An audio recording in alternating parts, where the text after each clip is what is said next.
As we talk about Morgan Tremaine, he actually tweeted a picture of Elaine Bredehoff. I think this was last night when she spoke out to the Today Show, and he wrote, he tweeted, "I'm trying to think of what you call going on the Today Show after losing a high-profile case.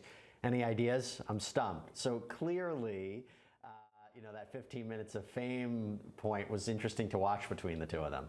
Right, and I think there's something to it, but that was a horrible cross-examination. She walked right into that question, and he let her have it. He totally got the best of that. I didn't understand the cross-examination at all.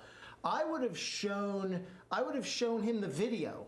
And I would have said, Mr. Tremaine, has this video been tampered with at all to accentuate the violence that Mr. Depp is demonstrating in it? Is this video changed, or is that really him pouring a giant glass of wine and throwing his wife's cell phone on the floor and screaming?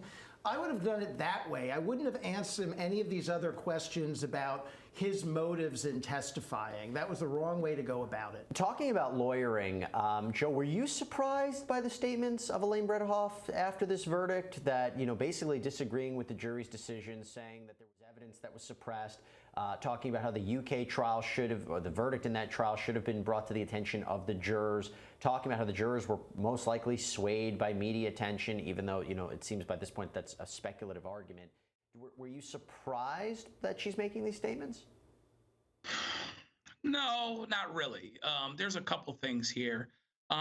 She lost, and she lost a really big case, and it's really hard. I'm actually sympathetic toward her because it's hard to win a case around a bad client or a client that just doesn't testify well. I would give you 10-1 that there are some disagreements where she did not take her lawyer's advice.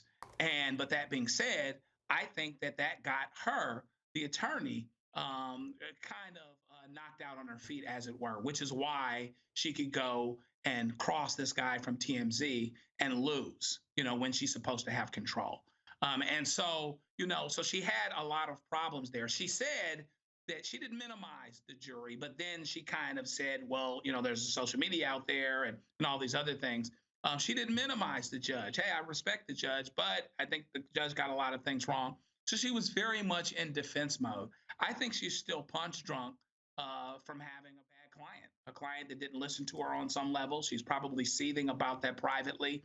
But you just kind of have to figure out how you're going to deal with that. And then there's the practical aspect of what kind of chances do you have on appeal? And based on that, how do you